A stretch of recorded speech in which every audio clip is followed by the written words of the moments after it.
Athens 2,400 years ago. It's a compact place. Only about 250,000 people live here. There are fine baths, theatres, temples, shopping arcades and gymnasiums. It's warm for more than half the year.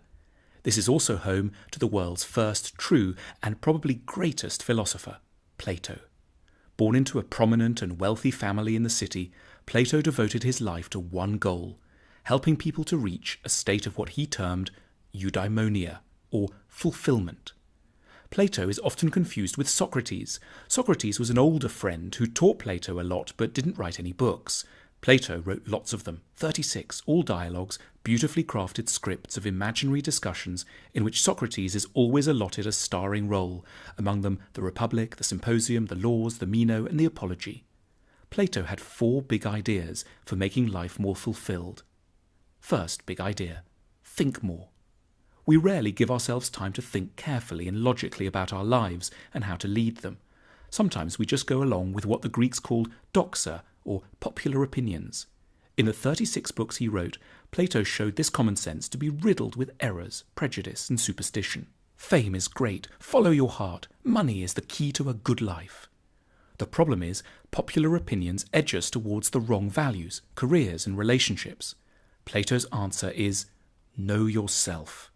It means doing a special kind of therapy, philosophy, subjecting your ideas to examination rather than acting on impulse. If you strengthen your self-knowledge, you don't get so pulled around by feelings. Plato compared the role of our feelings to being dragged dangerously along by a group of wild horses. In honour of his mentor and friend Socrates, this kind of examination is called a Socratic discussion. You can have it with yourself or, ideally, with another person who isn't trying to catch you out, but wants to help you clarify your own ideas. Second big idea: let your lover change you. That sounds weird if you think that love means finding someone who wants you just the way you are. In a Symposium, Plato's play about a dinner party where a group of friends drink too much and get talking about love, sex and relationships, Plato says, true love is admiration. In other words, the person you need to get together with should have very good qualities, which you yourself lack.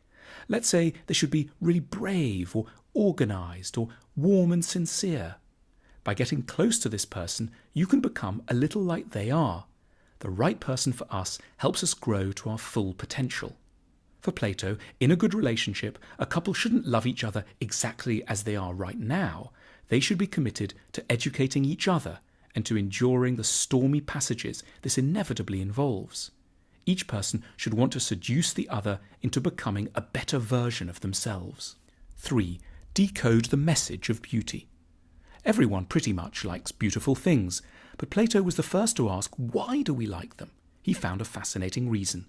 Beautiful objects are whispering important truths to us about the good life. We find things beautiful when we unconsciously sense in them qualities we need but are missing in our lives. Gentleness, harmony, balance, peace, strength. Beautiful objects therefore have a really important function. They help to educate our souls. Ugliness is a serious matter too. It parades dangerous and damaged characteristics in front of us. It makes it harder to be wise, kind and calm. Plato sees art as therapeutic. It's the duty of poets and painters and nowadays novelists, TV producers and designers to help us to live good lives. 4. Reform society. Plato spent a lot of time thinking how the government and society should ideally be. He was the world's first utopian thinker. In this, he was inspired by Athens' great rival, Sparta. This was a city-sized machine for turning out great soldiers. Everything the Spartans did, how they raised their children, how their economy was organised, whom they admired, how they had sex, what they ate, was tailored to that one goal. And Sparta was hugely successful from a military point of view. But that wasn't Plato's concern. He wanted to know, how could a society get better at producing not military power, but fulfilled people? In his book, The Republic, Plato identifies a number of changes that should be made. Athenian society was very focused on the rich, like the louche aristocrat Alcibiades, and sports celebrities like the boxer Milo of Croton. Plato wasn't impressed. It really matters who we admire, because celebrities influence our outlook, ideas and conduct, and bad heroes give glamour to flaws of character. Plato therefore wanted to give Athens new celebrities, replacing the current crop with ideally wise and good people he called guardians, models for everyone's good development. These people would be distinguished by their record of public service, their modesty and simple habits, their dislike of the limelight, and their wide and deep experience. They would be the most honoured and admired people in society. He also wanted to end democracy in Athens. He wasn't crazy.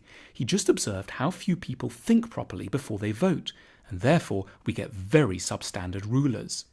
He didn't want to replace democracy with a horrid dictatorship, but he wanted to prevent people from voting until they'd started to think rationally. That is, until they'd become philosophers. Otherwise, government would just be a kind of mob rule. To help the process, Plato started a school, the Academy, in Athens, which lasted a good 300 years. There, pupils learnt not just maths and spelling, but also how to be good and kind. His ultimate goal was that politicians should become philosophers. The world will not be right, he said, until kings become philosophers or philosophers kings.